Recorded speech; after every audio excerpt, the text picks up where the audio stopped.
dan Ibu Devi. Nah, baik. Apa kabar Ibu hari ini dan bagaimana tidur Ibu semalam? Kabar saya masih kurang baik, Sul. Saya juga masih sering merasa gelisah. Tidur saya pun juga masih kurang nyenyak, Sul. Baik. Apakah akhir-akhir ini Ibu sering merasa terganggu dengan pikiran atau dorongan untuk menyakiti diri sendiri, Bu? Iya, Sul. Kadang pikiran itu sering muncul. Baik. Apakah yang Ibu lakukan saat pikiran atau dorongan untuk menyakiti diri sendiri itu muncul, Ibu? Saya biasanya hanya diam, Sul. Kadang juga saya bingung harus bagaimana. Baik, jadi Ibu pada pertemuan hari ini kita akan berbincang-bincang tentang cara mengendalikan dorongan bunuh diri.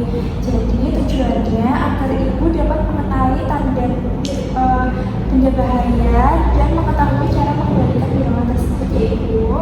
Iya, Sul. Saya mau belajar agar saya bisa mengendalikan diri saya. Baik, untuk waktu pertemuan kita mungkin sekitar 15 menit. Apakah Ibu bersedia? Sedia, Sul. Baik, menurut Ibu, kita akan berbincang-bincang di mana yang membuat Ibu nyaman, ataukah di sini atau di taman, Ibu? Sini saja, Sul. Di sini ya Ibu.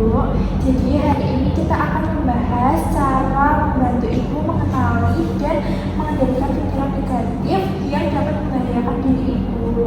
Jadi risiko bunuh diri merupakan kondisi di mana Ibu memiliki pikiran putus asa atau dorongan untuk menyakiti diri sendiri yang dipengaruhi oleh masalah psikologis, emosional maupun kesehatan mental Ibu.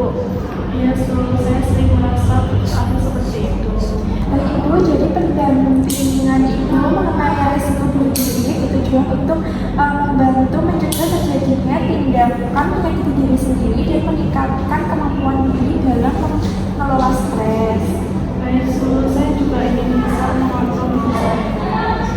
Baik Bu, sebelum kita mulai, saya akan memastikan lingkungan aman dan saya akan mendampingi Ibu agar dapat belajar mengendalikan dorongan menyakiti diri Ibu ya. Iya, Sul. Terima kasih.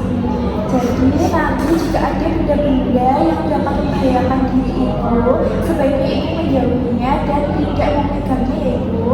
Iya, Sul. Saya akan berusaha untuk menjauhinya. Baik, bagaimana kalau saya ajarkan cara untuk mengusir suara-suara tersebut, apakah Ibu bersedia? Iya, Sul. Saya bersedia. Jadi Ibu, jika suara itu muncul, Ibu dapat menutup kedua telinga seperti ini ya Ibu, dengan rapat, lalu mengatakan dengan suara keras seperti jauhi saya, pergi kamu, kamu palsu. Itu apakah Ibu paham Ibu? Iya, Sul. Saya akan mencoba seperti itu. Baik, sekarang coba Ibu lakukan seperti yang saya ajarkan tadi. Ya, tangannya bisa digerakkan ya Ibu.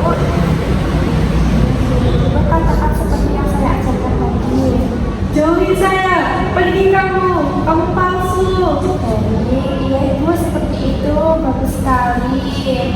Jadi Ibu dengan cara seperti ini, Ibu dapat lebih mampu mengendalikan suara-suara tersebut sehingga dorongan untuk menyakiti diri Ibu berkurang. Iya, Sul. Saya merasa hal ini juga bisa membantu saya. Baik Ibu, jadi setelah tadi Ibu mencoba yang saya ajarkan, bagaimana perasaan Ibu setelah mengetahui benda-benda yang dapat membahayakan diri Ibu dan mempelajari cara mengusir suara-suara tersebut?